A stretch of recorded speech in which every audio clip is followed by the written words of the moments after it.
Mapagpalang araw, Sir Casper. Tawagin niyo na lamang po ako sa pangalang Kate. Ako ay 35 anyos. Isa po akong supervisor dito lang din sa isang mall. Ang kwentong ibabahagi ko ay nangyari noong taong 2015 sa siyudad ng Iloilo.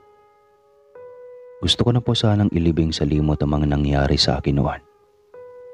Yung mga karanasan ko ay alam kong mahirap talaga mangyari sa iba. Kaya naman sobrang nagpapasalamat pa din ako sa Poong May Kapal na sa kabila ng pagiging imperfect ko ay tinulungan niya pa din ako sa oras ng kagipitan. Bali mahilig po ang aking kaibigan na si Ariela sa mga kwentong kababalaghan. Sa kabila ng aking pagiging makaluma ay naging sunod sa agos ako sa mga hilig ng aking kaibigan. Kaya natagpuan ko itong inyong channel. Siya ang umimok sa akin na subaybayan ang inyong mga kwentong kababalaghan. Una niya itong nabanggit sa akin nung nagkaroon kami ng pagkakataong makapagkita at makapag-unwind. Nakadalasan naman talaga naming ginagawa. Aniya, ilan sa aming dating mga kakilala ay nakahiligan pa ding pakinggan ito. Kaya naman nang marinig ko ang nakakahumaling ninyong paraan ng pagsasalaysay, ay hindi na ako mapakali pa kapag hindi ko kayo nasusubaybayan. Tila ba naging parte na ng aking pagkatao ng inyong ibinabahaging kwentong kababalaghan. Kaya naman wala na akong ibang ginawa kundi ang abangan ang bawat uploads ninyo na hanggang sa pagtulog ko sa gabi ay nakagiliwan ko ng pakinggan. Hanggang sa dumating ang araw na naisipan ko na talagang ipadala sa inyo sa pamamagitan ng sulat ang aking kwentong karanasan. Umaasa lang ako na mapipili mo po itong babasahin ng sa gayon ay malaman ng lahat na ang mga aswang ay nasa paligid lang. Naghihintay ng tamang tiyempo kung kailan tayo dapat saktan.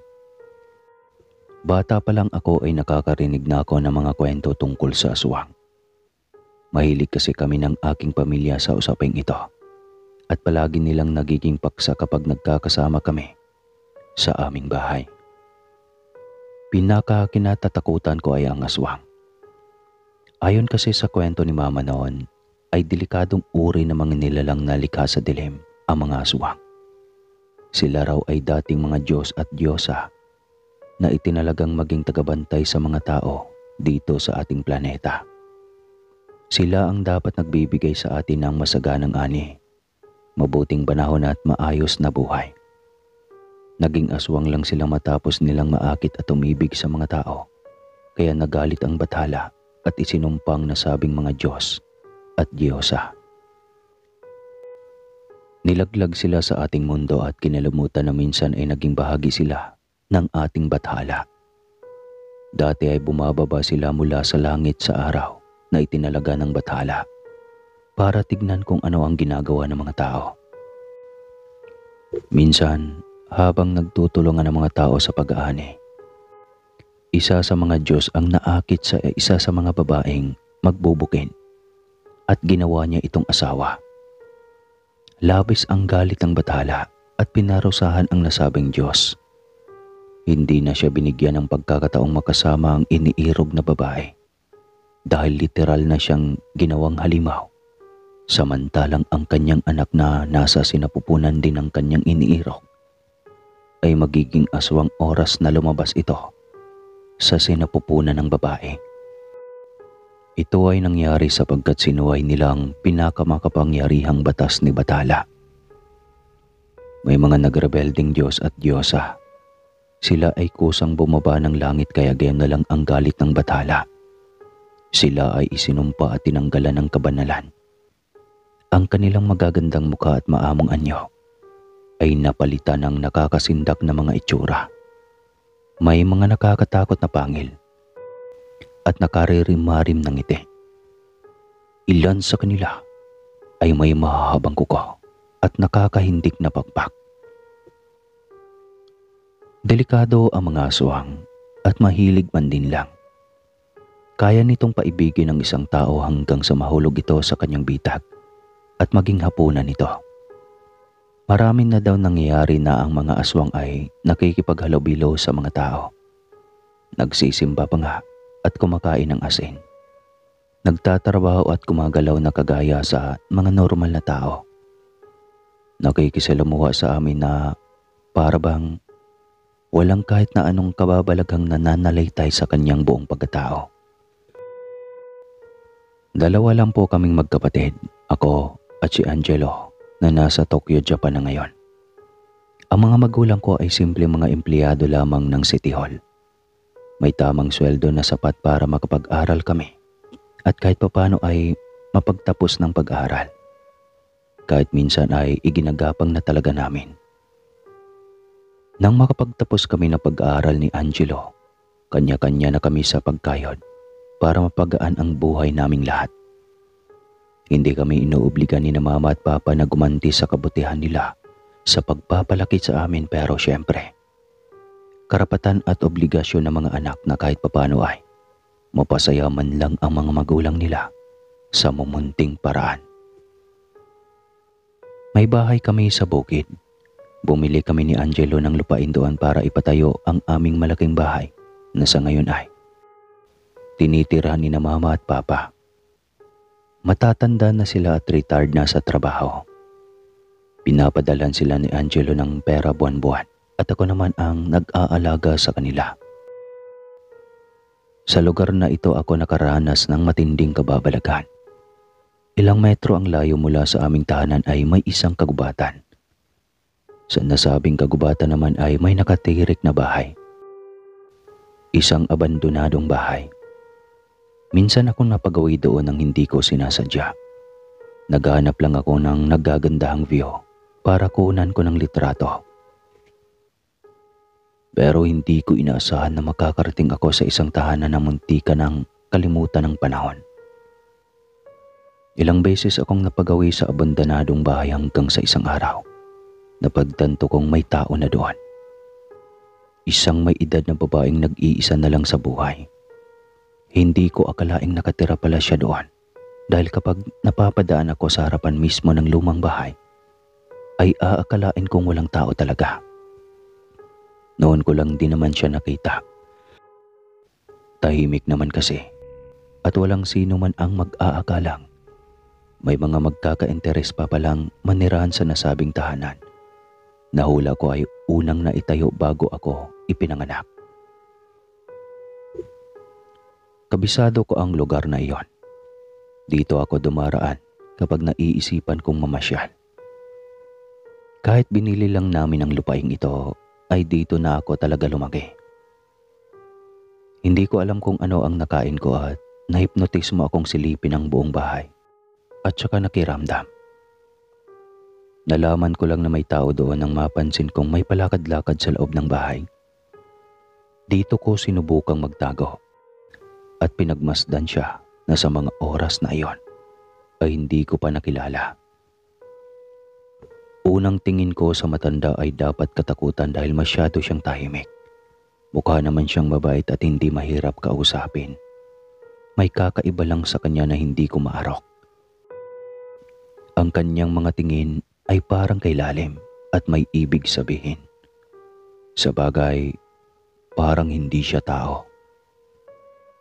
Hindi nakatiis na lumapit ako sa babae.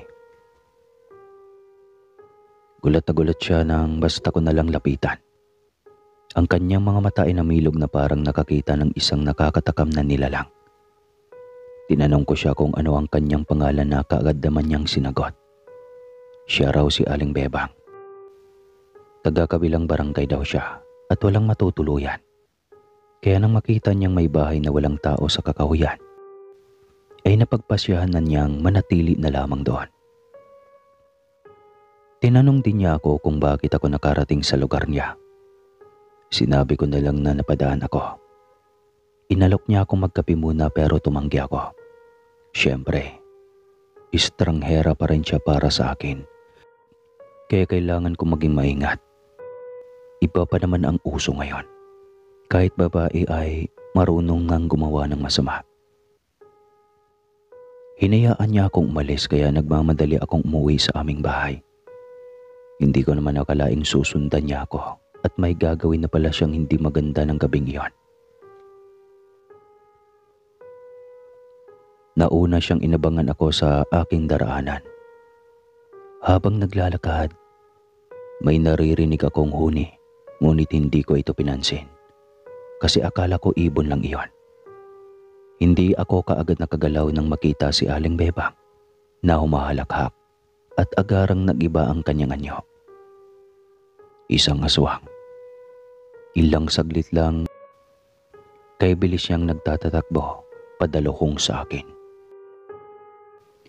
Para siyang asong gutom na mananakmal, kaya nataranta ko sa kung ano ba ang dapat kong gawin. Mangyak-ngyak na lumingon ako sa paligid at namata ng isang sanga sa gilid, kaya nagmamadaling dinampot ko ito at inihanda para sa pagdepensa. Nanginginig ang aking kalamnan. Unang beses kong makakita ng aswang sa tanang buhay ko at hindi ko lubos akalain na pag-iinteresan pa talaga akong saktan kahit wala naman talaga akong kalaban-laban sa kanya. Ang alam kong mas malakas pa siya sa akin, kaya ang ginawa ko ay inuumang ko sa kanya ang hawak kong sanga. Medyo matulis naman ang dulo niyon. Hindi na ako nagaksaya pa ng panahon. Malakas ang loob na sinaksak ko siya sa mata at hinayaang magsisigaw na para bang hindi na niya kakayaning mabuhay pa. Gayon na lang ang kanyang pagpupumiglas. Para siyang kinakatay na pinuputulan ng parte ng katawan. Nakakarinding pakinggan ang kanyang palahaw na para bang naka-microphone. Umatungal ang aswang, tsaka dahan-dahang tumingala sa langit. Napamura ko ng mapatingala na din at mapagtantong kabilugan pala ng buwan. Sa pagkakaalam ko, mas malakas ang mga aswang kapag kabilugan ng buwan. Sabi kasi ng aking mga nakakatandang kaanak, ang mga aswang ay binigyan ng kapangyarihan na magbago ng anyo at lumakas sa tuwing sumasapit ang gabi. Ibig sabihin, pwede niyang ipakita ang kanyang tunay na anyo para literal na magapi na ako. Nanginginig na napatras ako at sa pilitang nilakasan ang aking loob. Huminga ako ng malalim ng maraming beses. Hindi ako papayag na basta na lang niya akong atakihin anumang oras niyang gustuhin. Isang malaking pagkakamali ang ginawa kong paglapit sa abandonadong bahay para silipin ko. Isang malaking pagkakamali ang ginawa kong pagsagot sa kuryosidad na nananalaytay sa mga ugat ko. Sinamantala ko ang pagkakataon na makatakas. Nagkubli ako sa madilim na bahagi ng kakahuyan at hindi na nag-ingay pa. Alam kong pwede niyang maamoy ang pasyensya ko, pero kailangan ko talagang ipakita sa kanya na matapang ako. Sa ngayon, mag-iipon muna ako ng lakas nang sa gayon ay magawa kong labanan siya nang hindi ko na kailangan pang mamatay sa takot. Nasaksihan ko kung paano siya nagbago ulit ng anyo. Mula sa kalahating aswang na mukha patungo sa pagiging isang nakakahindik na nilalang. Ang kanyang buhok na basta nalang nagkaroon ng buhay. Kabilang ng paglawit ng may kahabaan niyang dila. Tila sawa na kayang lumingkis kahit gaano pa kabangis. Ang kanyang kuko naman ay kasing talas ng kanyang pangil na hindi ko alam kung paano nga ba tumubo. Basta ang alam ko, mas nakakahindik siyang pagmasdan habang pinagmamasdan ko sa malayo. Mas lalong nakakatakot at nakapagbibigay ng bangungot sa aking buong pagkatao. Nang mapagtanto niyang nawawala na ako, nagwala siya sa galit. Muling itinaas niya ang kanyang kamay at hinayaang lumabas sa kanyang kilikili ang isang may kahabaang balahibong. Bigla na lang bumukadkad na parang pamaypay. Kulay itim at mabalahibo. Nagdikit ang dulo niyon sa kanyang palad sa magkabilang kamay, kaya mas lalo akong naintakutan sa nakita. Hindi siya isang pangkaraniwang aswang dahil may pakpak siya. Mangyak-ngyak na napaantanda ako at nagdasal. Gusto ko nang umuwi. Pero nakakatakot isiping nasa paligid si Aling Bebang at nais akong patayin. Dito na ako nanghihinang napasalampak ng upo at ikinalma ang sarili. Hindi ko na napigilan pa ang pagdaloy ng nerbyo sa buong katawan ko. Kabadong-kabado talaga ako. Hindi ko malaman kung buhay pa ba ako o baka naman kaluluwa ko lang ang nagtatago pero yung katawan ko ay naiwan pala sa kanyang harapan. Nang humakbang palapit sa kinaroroonan ko si Aling Bebang, halos hindi na ako humihinga. Natatakot ako na pati ang paglanghap ko ng hangin ay marinig niya. Ito ang dahilan kung bakit kailangan kong mas lalong sumiksik sa malaking punong pinagtataguan ko. Kaso lang, bago pa man niya ako mahanap ay may ingay na kaming naulinigan sa di kalayuan. Mga boses ng aking mga magulang. Hindi lang iyon. May kasama silang maraming tao at dito daw sila sa bandang kinaroroonan ko nakarinig ng mga sigaw na para bang nangangailangan ng tulong. Nang sumilip ako at matanaw ang kumpol ng mga tao sa paligid ay nabuhayan ako ng loob. Nagmamadali akong lumabas kahit nariyan pa si Aling Bebang at nagsisigaw sa paghingi na nga ng tulong. Gulat at pag-aalala ang nakita kong rumehestro sa mukha ng aking mga magulang nang makita nila ako. Pawisan, nanlilimahid sa dumi at maraming sugat sa katawan. Si Aling Bebang ay kaagad na naglaho ng umatras sa dilim. Kaya hindi maganda o gaga na sinabi ko sa kanila na inatake ako ng aswang. Nagtanguan ang mga kasama nilang tanod at sinabing sa kabilang barangay daw ay ganoon din ang nangyayari. Kaya nanatili silang alerto sa lahat ng pwedeng mangyari. Iniuwi ako ni na mama at papa sa bahay. Tsaka ginamot ang aking mga sugat. Grabing trauma ang aking naramdaman. Munti ka na akong mamatay ng mga panahong iyon. Pero niligtas pa din ako ng Panginoon. Kung talagang nakahandang pumatay si Aling Bebang o iyon nga bang talagang pangalan niya, ay alam kong hindi siya basta-bastang masayang kalaban. Masyado siyang hayok sa laman at mahilig pumatay kahit walang kasalanan. Ilang araw din akong hindi nakapasok sa trabaho dahil sa nangyari sa akin. Ikalawang linggo ng pamamahinga ko ay may naging bisita sina mama at papa. Nagpakilala siya bilang si Aling Cordia, isang manggagamot. Aniya, alam niyang inatake ako ng aswang at hindi ako dapat makampante. Ang aswang na si Aling Bebang ay hindi isang normal na nilalang. Oo, at inatake niya ako. Pero hindi pa daw iyon ang totoong malakas niyang pagsugod na magpapahinto sa akin. May ikalawang pag-atake pa raw kung saan titiyakin na ni Aling Bebang na makukuha ako at malantakan, katulad ng mga ginawa niyang biktima.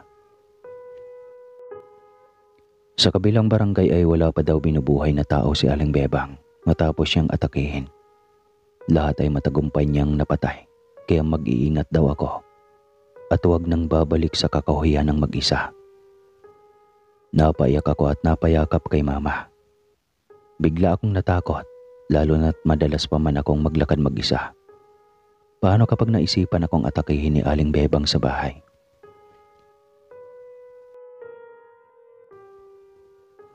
Sabi ni Aling Cordia, may ibibigay siya sa aking pangontra. Ito daw ay magtataboy kay Aling Bebang oras na balaki na naman niyang lapitan ako. Nagpasalamat ako sa ginang. Hindi ko alam kung paano makakabawi sa kanya. Lalo na't sabi ni mama ay talagang hinahanap nila sa kabilang barangay ang babae para lang maipagamot ako.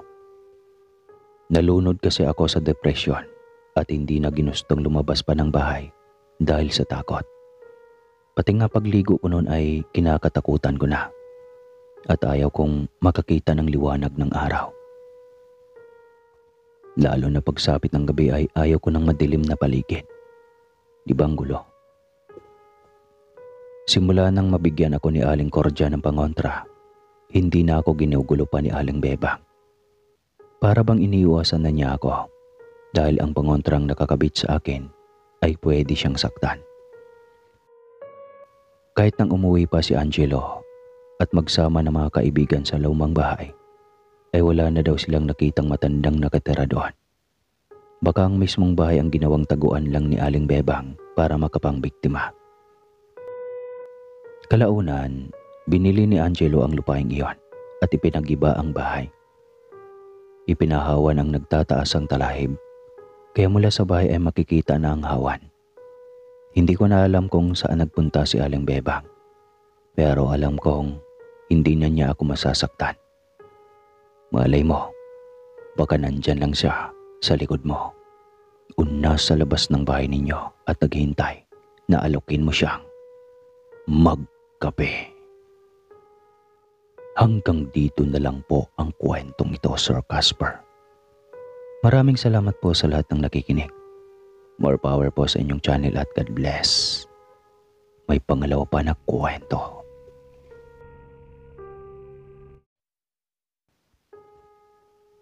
Mapagpalang araw, Sir Casper. Itago niyo na lamang po ako sa palayo na Jake, 25 anyos. Ang kwentong ibabahagi ko po ay nangyari sa isang bayan dito sa Iloilo noong taong 2020. Tubong taga-Capiz ako pero nasa Iloilo ako ngayon dahil dito na ako nagkaroon ng trabaho. Sa kabila ng pagiging abala ko sa trabaho, ay may mga kwentong kababalagan din akong naranasan noon. Ito ay tungkol sa mga nilalang na tinatawag nilang aswang. Marami palang uri ng mga aswang sa mundo. May nakakalipad, mayroon namang hindi. Mayroon din na nagagawang magbago ng anyo o gayahin ang mismong anyo ng ating mga kaanak. Sobrang dami ng kakayahan ng mga aswang na hindi natin kayang pantayan ng mga tao. Kaso lang, syempre, masigit pa din tayo sa kanila kasi nga, taglay natin ang kalayaan na hindi nila kayang matamasa. Kaya nating harapin ang sinag ng araw. Kaya nating pumasok sa simbahan na hindi kailangang mangamba na baka umusok na lang tayong bigla. Higit sa lahat, kaya nating mamuhay ng normal at walang kahit na sino ang nakatakdang humusga. Sa totoo lang, lumaki akong may tiwala at malaking takot sa Panginoon. Ngunit habang tumatagal, tila gusto ko ng baliyan ng pagtitiwala na taglay ko kapag naalala ko ang nangyari sa akin noong gabing may nakasagupa ako. Hindi ko makakalimutan ang aswang na iyon na may mga matang kay tutulis tumitig. Ang mga kukong matatalim, pati na ang kanyang singasing na pilit umuukilkil sa aking pandinig. Tila ba nanunodyo at nais akong sindakin. Kaya naman para magsilbing aral na din sa ibang kabataan, nahimo ko ang aking sarili na ikwento sa iyo itong aking karanasan. Naisip ko, kapag naibahagi ko sa mga kabataan ang tungkol sa lagim na hatid ng mga aswang, ay paniguradong hindi na talaga makukumpiyansa ang mga kabataan at magiging alerto na oras na may aswang. May mga aswang na masyadong mabangis at umatake ng inosenteng tao. Wala silang pinipili, kahit pa bata o matanda. Basta nasa anyo silang aswang ay nakakalimutan na nila kung paano ba maging tao. Kwento nga ng lola ko noon, may mga aswang na hindi kayang tablang ng sinag at init ng araw. Kapag ginusto nilang umatake ay talagang ginagawa nila kahit pa umaga. Mabilis silang makalanghap ng sariwang dugo na kadalasang una nilang naaamoy sa hangin. Magbibigay ako ng halimbawa. Tawagin na lang natin siya sa pangalang Aling Mea. Naging kaibigan ko si Aling Mea. Isa siyang tendera ng kakanin sa bayan. Si Aling Mea ay maawain dahil napapansin ko siyang namimigay sa kanyang mga lutong biko sa iilang batang pumapasok sa eskwelahan na walang baon. Sa pagkakaalam ko, nakatira sa likod ng pabrika si Aling Mia. Hindi lamang siya palaging nakikita ng mga empleyado ng pabrika dahil naglalako siya ng kakanin sa aming kalye. Tahimik na tao si Aling Mea at hindi palaimik. Kaya nakapagtataka na ako lang ang kinakausap niya. Umaalis siya sa umaga tapos umuwi naman ng gabing-gabi na. Wala naman siyang pamilya pero kung makakayod siya ay todo-todo. At parang napakaraming bata ang binubuhay niya. Madalas siyang mapagkamalang mangkukulam dahil palagi siyang nakaitim at hindi pa sinusuklay ang kanyang buhok. Ilan sa mga bata sa amin ay kinakatakutan siya. Kaya pinag-uusapan talaga sa bayan si Aling Mea. Kaso lang kapag nilalapitan ko naman siya ay ngingiti lang. At sinasabing naiintindihan naman daw niya na may mga tao talagang takot sa kanya. Kahit na wala naman siyang ginagawang masama. Ako man ay walang masabing hindi maganda sa kanya kahit pa hindi siya palakibo. Mas mabuti nga yun kasi malayo sa gulo at iwas sa mga kaaway. Hindi siya marites kumbaga kasi siya ay si Mea. Kapag wala naman siyang ginagawa o hindi siya naglalako, nananatili lang siya sa bahay nila. Sabi ng mga nagiging kapitbahay ko sa kalyeng kinatitirikan ng aking inaupahang apartment. Nauna pa raw na naninirahan si Aling Mea sa lugar na ito kaysa sa kanila. Kumbaga isa sa pinakamatanda si Aling Mea. Kaya naman kahit masyado siyang misteryosa, ay amin pa din siyang nire-respeto. Wala naman akong masasabing kakaiba kay Aling Mea. Maliban na lang noong minsang umuwi ako sa aking apartment. Isang araw na hindi ko inaasahan. Kinakailangan ko kasing gawin iyon. Dahil naiwan ko ang aking laptop na siyang pangunahin kong gadget sa trabaho. Nakasalubong ko si Aling Mea. Eksaktong 12:00 ng tanghali. Napakunot-no ako kasi binati ko siya. Ngunit nagtaka ako nang hindi niya ako pinansin. Para pangang wala siya sa sarili. Hinayaan ko na lang siya at dumiretso na ako sa paglalakad. Since nakababa na ako sa kalsada at kailangan ko pang lumiko sa kalye kung saan naroon ang apartment. May iilang tao namang nasa labas noong araw na iyon. Karamihan sa kanila, iyong mga may bahay na abala sa pagbabaraha sa silong. Kaso lang lahat sila ay abala at hindi na pinagtutuunan ng pansin si Aling Mea. Paalis na ako sa apartment habang yakap ang aking laptop nang napakunot ang aking noo. Dahil namataan ko na naman si Aling Mea na naglalakad. Sa pagkakataong ito, papunta na naman siya sa isang bahay sa may kabilang kanto. Nagtaka ako kasi unang pagkakataon ko makarinig ng hindi pamilyar na huni habang naglalakad siya. Naisip ko tuloy, baka may nakasunod sa aming aswang. Tapos tanghaling tapat pa talagang nag-iingay siya. Alam kong dapat akong pumasok sa trabaho pero sa pagkakataong iyon, hindi ko talaga magawang ibaliwala si Aling Mea para sundan. Tingin ko kasi ay may nangyaring kakatuwa sa kanya na kailangan kong malaman.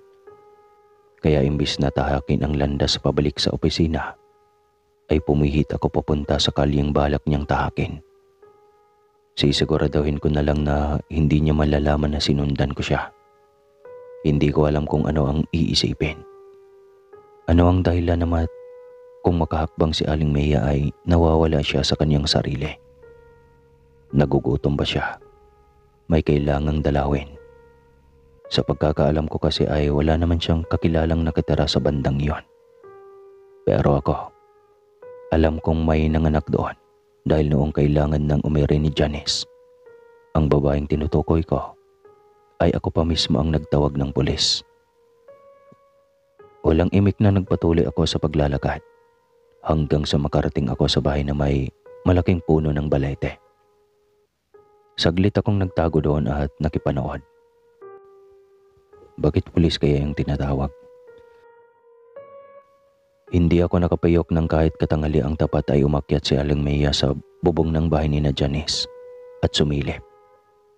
Hindi ako kaagad nakapagsalita pero may tumabi sa aking kinatatayuan at sabay ding nakipag-usap sa akin. Aniya, ano raw ang tinitignan ko sa bubungan ni na Janice? Nang makilala ko ang boses ay napatalon ako sa gulat.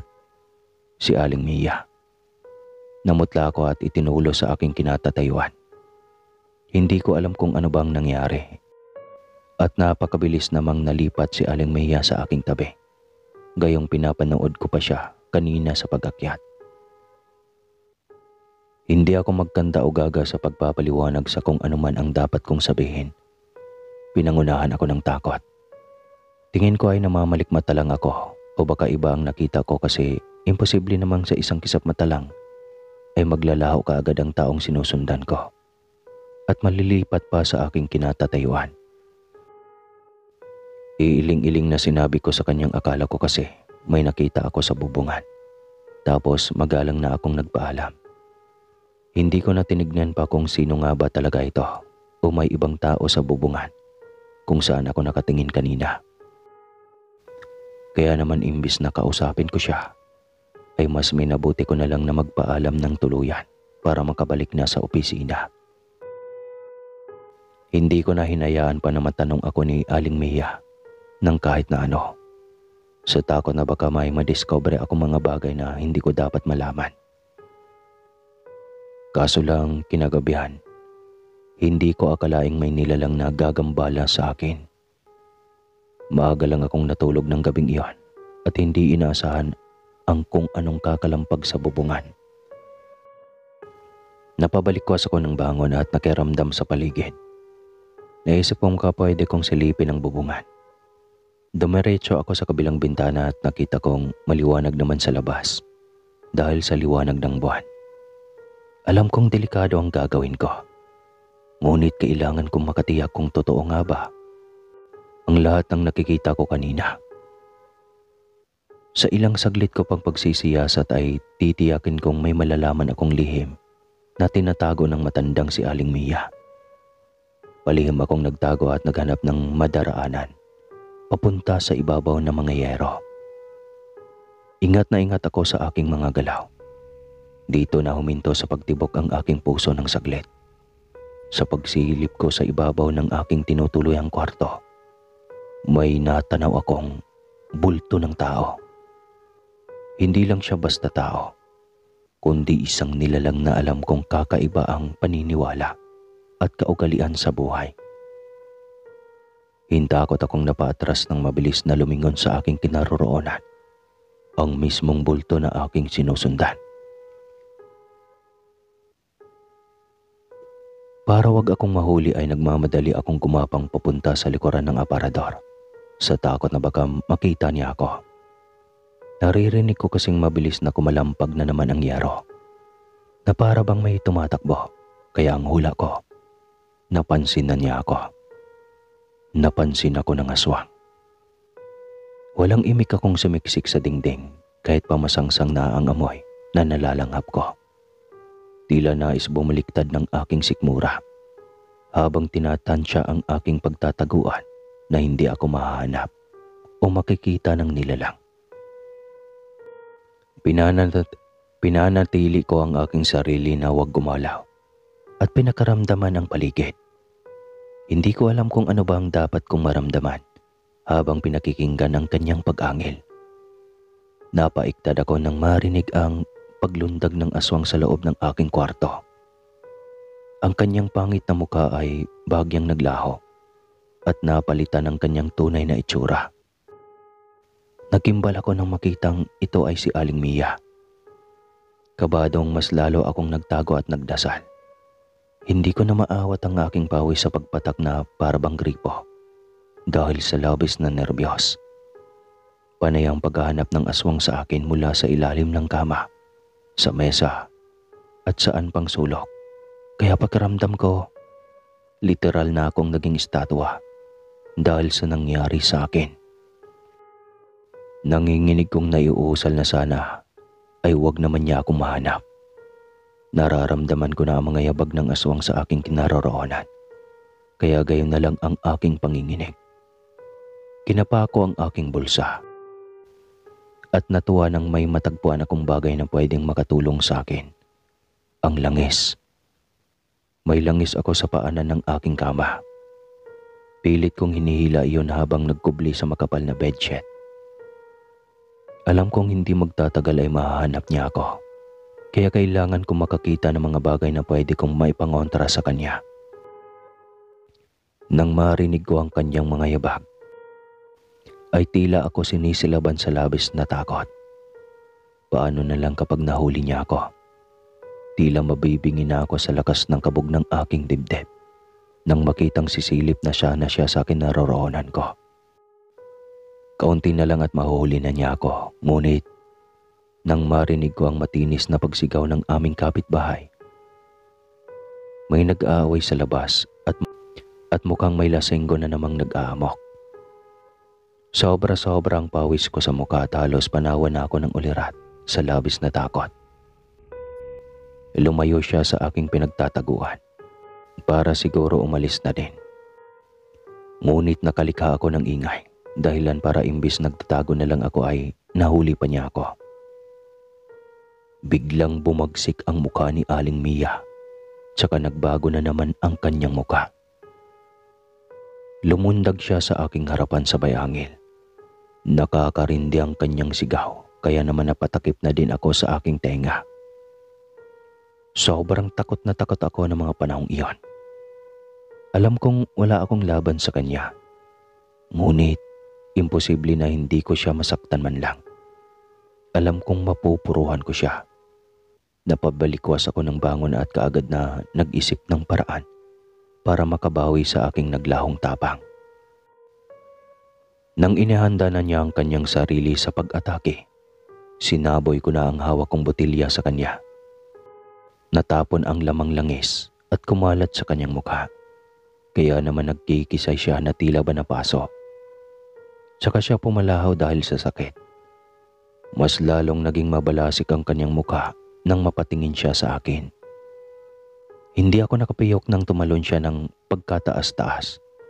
Tsaka ako kinalmot at sinabunutan. Napayak ako nang mapagtantong napakalakas niya. Hindi ako makabangon kaagad. Kaya hinayaan ko siyang saktan ako at inabalang sarili sa pag-abot ng mga kagamitan sa paligid. Namataan ko ang isang bote ng soft drinks na hindi ko pa naisusuli sa tindahan. Tinatansya ko ang bigat ng isa sa mga iyon, tsaka walang habas na ibinato sa kanyang muka. Walang pagsidlan ang galit ni Aling Mia nang magdugo ang kanyang muka. Mas lalo siyang naging mabangis dahil sa aking ginawa. Ngunit hindi ako nagpadaig ng aking takot. Kahit alam kong mas lamang ang lakas niya sa akin, ginawa ko ang lahat para makapaminsala man lang sa kanya. Ako ang pinasok niya sa aking tinutuluyan, kaya kailangang makalabas siya dito na sugatan at pilay-pilay. Sinamantala ko ang pagkakataon para masipa siya muli, dahilan para matumba siya sa sahig. Dito ko muling dinambot ang botelya ng langis at muling ibinuhos ang laman sa kanyang mga mata. Labis na nagwala si Aling Mia at tarantang nagtatatakbo pabalik sa bubungan.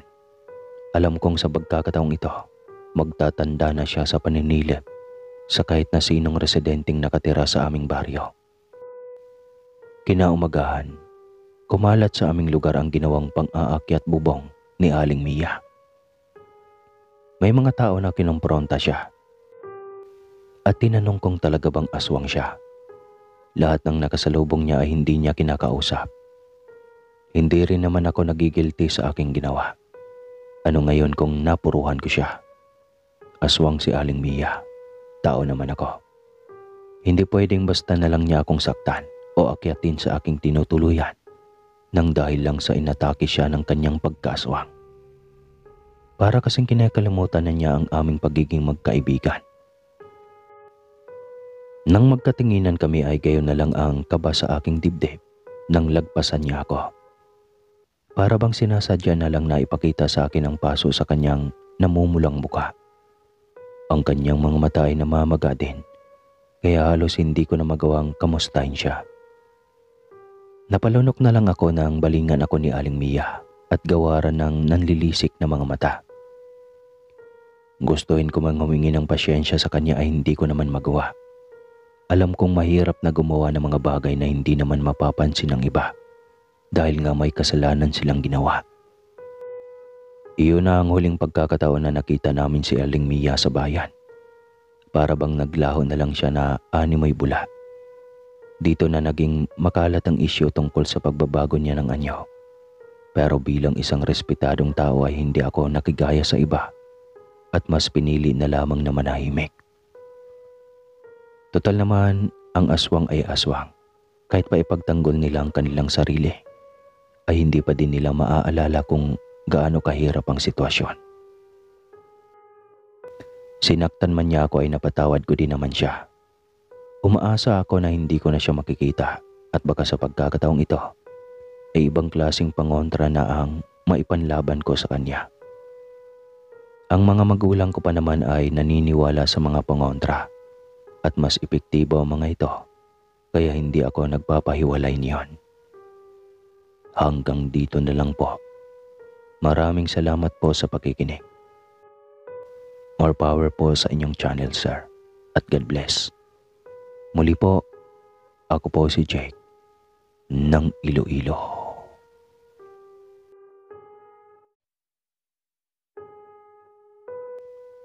Mapagpalang araw, Sir Casper. Itago niya na lang ako sa pangalang Krisa, 28 anyos.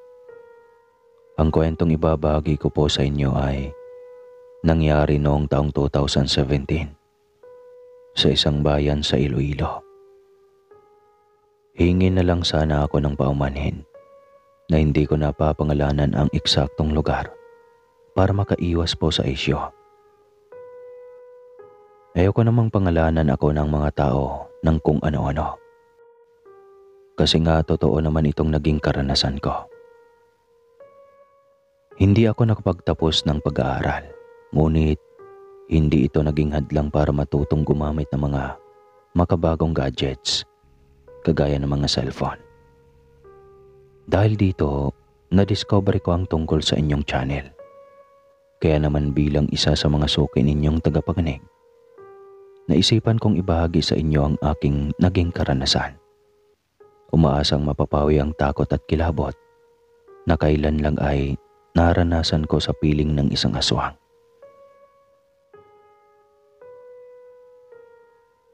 Noong una, hindi pa ako natatakot sa mga nasabing nilalang kasi hindi ko naman sila nakikita at naiisip na bunga lang ito ng malikot kong imahinasyon. Ngunit may mga bagay talaga na sadyang kahirap ipaliwanag, lalo na kapag madalas kong marinig kay lola at mama ang mga kwento tungkol sa kanila. Napansin ko may pagkakahawig pala ang mga aswang sa mangkukulam. Marunong silang umusal ng mga ritual at kaya nilang gumawa ng mga bagay na hindi sang-ayon ang Panginoon. Nagsimula ang lahat nang ma-assign ako bilang magiging caretaker ng isang malaking bahay dito sa Iloilo.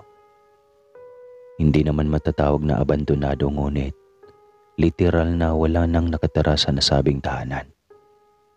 Namatay kasi ang mga may-ari ng nasabing tahanan dahil sa hindi inaasahang aksidente. Kaya naman nang alokin ako ni Aling Tinay na maging kapalit niya bilang caretaker sa nasabing tahanan, ay hindi na ako tumanggi. Medyo malaki-laki na ang sweldo. Malayong malayo sa natatanggap ko bilang isang janitress sa pamantasan sa aming bayan. Malaki ang nasabing bahay. Nagmumukha na nga itong ancestral house dahil sa makalumang disenyo. Ang mga materyales na ginagamit ay nagmula pa sa ibang bansang iba. Nagmisto lang nakaka-out of place ang nasabing bahay sa kapaligiran. May malaki at nag-iisang fountain sa harap mismo ng bahay. Ang rebultong babae na halos hubot-hubad na ay hawak naman ang isang maliit na banga.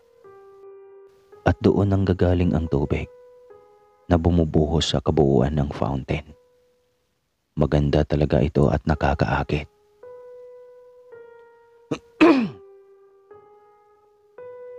Napalingon ako kay Aling Tinay Sabay sabing napakaganda naman ng Rebolto. Tumango ang ginang at saka nagsalita. Aniya, ang nasabing Rebolto ang eksaktong replika ng may-aring babae ng bahay na iyon.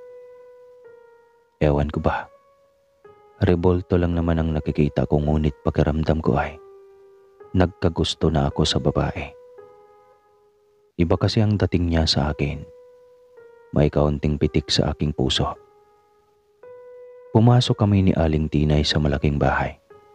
Ang estilo ng nasabing tahanan ay iginaya sa estilo ng mga bahay noong 70s. Gayunpaman, nag-uumapaw ang ganda at tayog nito. Matibay at sobrang kintab na para bang hindi pinapabayaan maging ang mga intrikadong disenyo ng mga kahoy na pinadadaanan pa talaga ng mamahaling basahan. Naglibot kami ng ginang hanggang sa makarating kami sa pinakasalas. Anya, lahat ng silid sa bahay ay pwede kong pasukin. Huwag lamang ang silid ng mag-asawa na nasa pinakatuktok na bahagi ng tahanan. Kung hindi ako nagkakamali, ito ang tinatawag na attic. Nagtaka ako kung ang may-ari ng bahay ang nakatira mismo sa tahanang ito. Bakit nila pipiliing matulog sa attic? Ang attic pa naman ay ugali ng mga lalaki at di kontra ang mga babae. Iba ata yun na. Hanggat maaari ay ayaw ko nang palawigin pa ang aking kuryosidad. Natatakot ako na baka ito pa ang maging dahilan para matanggal ako sa aking trabaho. Nagkasundo kami ni Aling Tinay sa araw ng sweldo at kung kailan ang aking day off. Nang makita ko siyang sumakay na sa kanyang lumang Pajero, dito na ako napahinga ng malalim. Tinanaw ko ang paglisan ng dating caretaker at inalala sa sarili na mag-isa lang akong matutulog sa bahay na iyon. Nagsimula na akong magbahig ng aking mga kagamitan sa itaas ng bahay, kung saan naroon ang aking kwarto. Sobrang tahimik na umaabot na talaga sa puntong nakakabingi ang katahimikan. Kaya naman nang maghapunan ako, naisip ko nang gamitin ang aking cellphone para kahit papano ay makapagpa-music naman ako. Sa sobrang laki ng bahay ay hindi ko na ito nalibot pa buong maghapon. Baka bukas ko na lang pasyalan ang ibang parte ng tahanan. May sapat namang kuryente, may tubig at maraming pagkain. Ang kulang na lang talaga ay ang kasama. Papasok na ako noon sa aking kwarto nang mapansin ang attic sa itaas. Bahagyang nakabukas ang pinto nito na hindi naman ganoon kanina. Umiling-iling ako tsaka humakbang papunta doon. Ang intensyon ko lang talaga ay isara ang pinto. Ngunit nang makaakyat ako at mapansin ang lawak ng kabuuan ng attic ay hindi ko maiwasang mamangha. At naglibot-libot pa talaga ako. Nakangising pinagmasdan ko ang kabuuan niyon at tinaplos ang malambot na bedsheet na nag-iisang kama nila. Napakaganda, napakalambot. Sayang lang at namatay ang may-ari ng bahay na iyon. Napalunok ako sabay kunot ng aking noo nang mapansin ang dalawang magkatabing malalaking kahon sa isang sulok. Nanlaki ang mga mata ko. Base sa nakikita ko, ang mga ito ay kabaong. Natutop ko ang aking bibig. Ang mga iyon ba ay ang kabaong ng mag-asawang may-ari ng bahay na ito? Sinapo ko ang dibdib at nagpa siyang lapitan ito. Dinaba ko ang may kalakihang kahon na iyon. Kulay pula at itim iyon na marahil para sa asawa at mister nito. Bakit parang may laman ito? Sinusubukan kong buksan ang kabaong pero matigas ang kulay itim. Ngunit ang pula ay nagawa kong itabi ang takip. Sa may paanan lang naman. Pero nang may matanaw na akong paa ng isang babae, hindi ko na ipinagpatuloy pang pagbukas. Bigla na akong nangilabot sa kaalamang may patay ngang laman ang kabaong na nasa atik. Mahilo-hilong nagtatakbo ako pababa ng atik matapos kong ibali ang pinto nito. Wala na akong pakialam kung madisturbo man ang mga butike. Ang mahalaga, makalayo ako doon.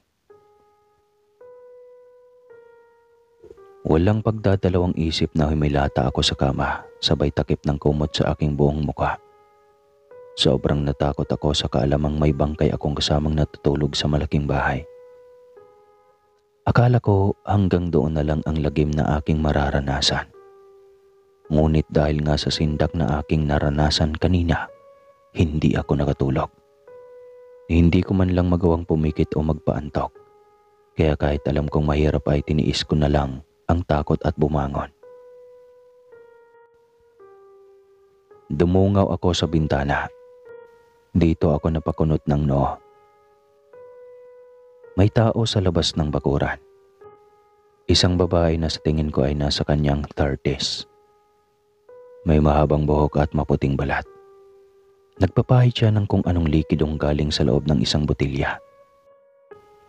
Sinasabayan niya ito ng orasyon na tanging siya lamang ang nakakaintindi. Nahipnotismo akong titigan siya. Hanggang sa magulat ako nang ang babae ay biglang nagkaroon ng mahabang pangil.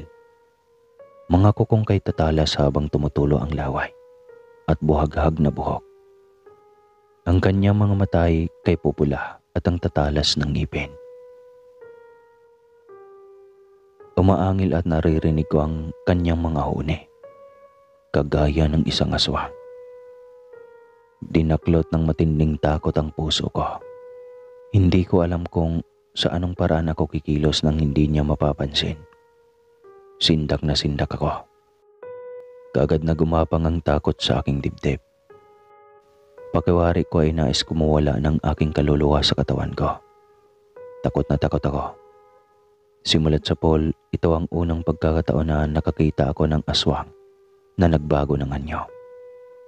Simulat sa pool, ngayon lang ako nakasaksi kung paano naging isang nakakahindik na nilalang ang magandang babaeng hindi ko alam kung taga saan at basta na lang sumulpot sa bakuran. Dahil hindi ko malaman ang aking gagawin, tuliro ako ng mga oras na iyon. Hindi ko alam kung ano ba ang pwede kong damputin para ibato sa kanya. Nahigit ko na lamang ang aking hininga nang makitang umangat ang lahat ng buhok ng babae sa ere. Tila ako mababaliw sa takot. Hindi ko alam kung makakasurvive pa ba ako sa takot na aking nadarama nun. Para kasing napaka-imposible na nakikita ko nga ang nilalang na ito sa aking durungawan. Hindi ako nakapayok nang makita kong sa pagkakataong iyon, nag-anyong pusa naman siya. Sabay labas sa bakuran. Mas lalong bumigat ang aking ulo nang mapagtantong hindi pa ako nakakatulog o nananaginip man lang sa lagay na iyon. Literal na nakasaksi ako ng isang tunay na kababalaghan. Tila mahihimatay na naupo ako sa kama. Akala ko magtatapos na ang aking mga nakakatakot na karanasan. Ngunit hindi pa pala. Ito ay sa kadahilan ng may naririnig na naman akong ingay na tila ba nagkukot-kot. Sa mismong atik iyon. Namumutlang lumabas ako ng kwarto at naghanap ng kahit na anong pwede kong ipananggalang. Sakali mang may nakapasok na masamang loob. Kailangan kong tatagan ang aking sarili para huwag akong mapahamak.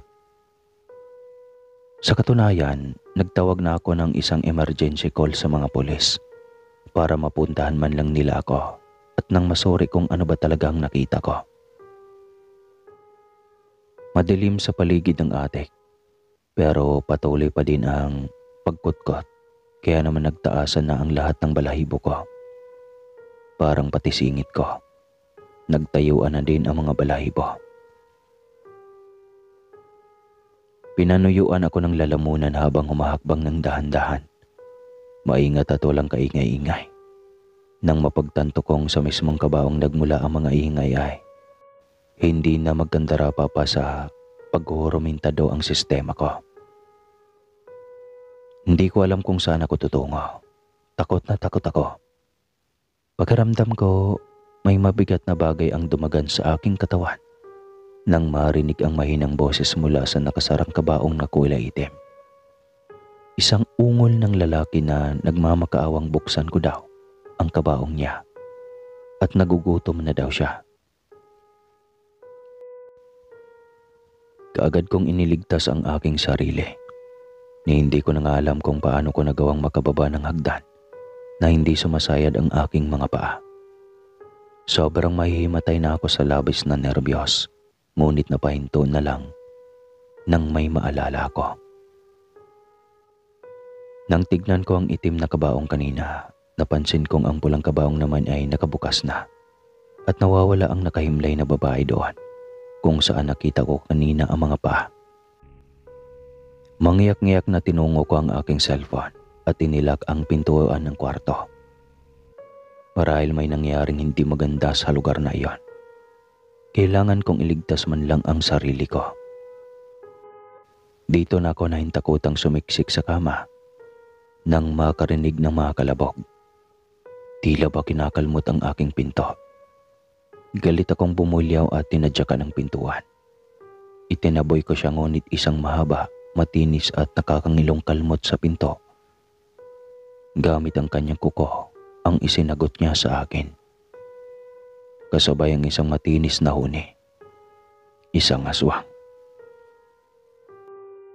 Hindi ko deserve na matakot ng ganito, kaya naman naglakas loob na akong kuhanin ang punyal sa aking bag. Nang gigigil ako na hinamon ng aswang. Kung talagang matapang siya, lumabas siya at makipagtagisan sa akin ng lakas sa lakas. Galit kong ibinalya ang pinto ng aking kwarto at lumabas. Nagsisigaw ako sa kailaliman ng gabi at hinamon ang lahat ng aswang na magpakitang gila sa harap ko. Galit na galit talaga ako. Pagkaramdam ko, may kinalaman ang aswang sa nakita kong pagkawala ng bangkay sa kabaong. At alam kong ako ang mananagot niyon. Kaya naman ang tumahimik ang paligid ay nakiramdam ako. Walang aswang sa salas o sa kahit saang sulok ng bahay. Inalerto ko ang aking sarili at pinakinggan ang ihip ng hangin. Kumakabog ang dibdib ko. Hindi ko alam kung ano ba ang makakalaban ko. Gayunpaman, mas pinili kong maging matapang nang sa gayon ay huwag niya akong matalo.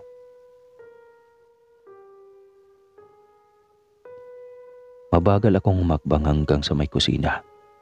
Dito ko natagpuan ang mga hinahanap ko. Dalawa sila. Babae at lalaki. Kulay itim ang kanilang mga balat. Kitang-kita ng dalawa kong mga mata ang mga nilalang na naglalaway at mahabalasik na nakatingin sa akin. Sila ang mga bangkay sa loob ng kabaong. Hindi sila patay, kundi mga nagbabalat kayong aswang. Bago pa man niya ako atakihin ay napasigaw na ako ng matamis. Kasabay niyon ay may kamay ang basta na lang humablot sa akin. Ang dating caretaker na si Aling Tinay.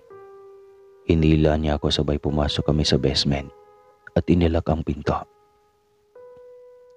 Sabi ni Aling Tinay, kanina pa daw niyang gustong ipalam sa akin ang tungkol sa angkan ng among pinagsisilbihan namin.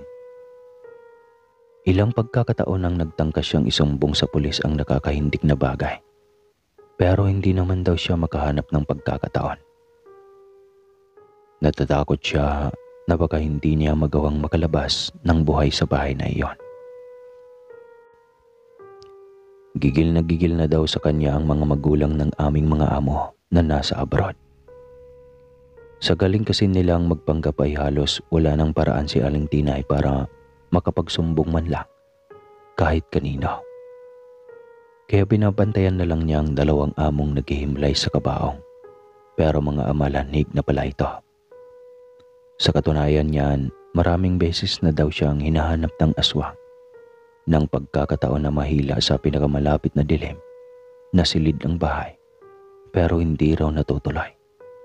dahil palagi siyang nakakahanap ng paraan para mapunta sa maliwanag na bahagi ng bahay. Ginagapangan siya ng kilabot sa tuwing nalilingunan ng aswang na humahabang dila at basta na lang umiiksi kapag may pumapasok sa silid partikular na sa atik. Bago pa man kami makagawa ng susunod na hakbang, nahindik ako nang may kumalampag sa pinto.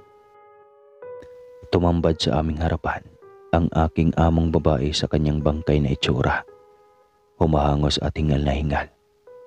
Sa isang iglap, nagbago bigla ang kulay ng mga mata nito. Naging kasing pula ng sariwang dugo.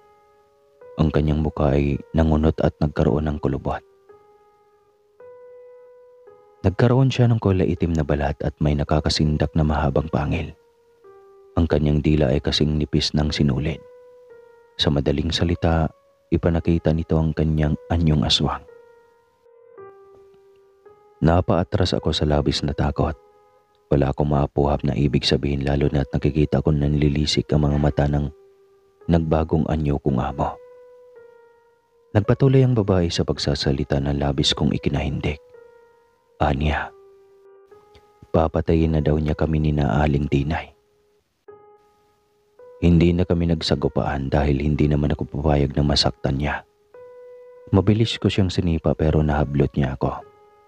Halos mapaos ako sa kakaungol ng paglandasin niya ang mahabang kuko sa aking balat. Nagpumiglas man ako ay hindi ko sakop ang buong espasyo ng silid dahil bigla niya akong ibinalandra sa dingding. Napaigik ako sa labis na sakit. Ngumanga ang babae at ipinakita sa akin ang nangingitim niyang dila na may mabahong hininga. Bago pa man ako makapiyok, nakita ko nang nagsipaghulugan sa kanyang bibig ang mga nadurog na laman na mukhang nalapat niya mula sa isang biktima. Ubod lakas akong napasigaw. Noong mga panahong iyon ay naisip kong nakatunghay na ako sa aking kamatayan. Masyadong kasindak-sindak ang sasapitin ko. Oras na tuluyan na nga akong mapuruhan ng aswang. Pero mabilis ding kumilo si Aling Tinay. At kaagad na sinabuyan ng asin ng aswang, maging ang asawa nito. Kaya naman nang makita naming naging abala sila sa pagtatanggal ng nagdidikitang asin, ay sinamantala namin ang pagkakataon. Nagtatatakbo na kami palabas ng bahay. Mangiyak-ngiyak na yumakap ako kay Aling Tinay at umusal ng pasasalamat nang matanaw namin ang papalapit na mga pulis. Buong akala ko mamamatay na kami. Ngunit nagsilbi pa siyang anghel at nagawa pa akong balikan. Hindi ko din alam kung ano na ang nangyayari sa mag-asawang amalanahik dahil wala na sila ng suyuri ng pulis ang buong kabayanan. Gayunpaman, umaasa ako na hindi na kami guguluhin pa. Maraming salamat po sa pakikinig. More power sa inyong channel, sir, at God bless.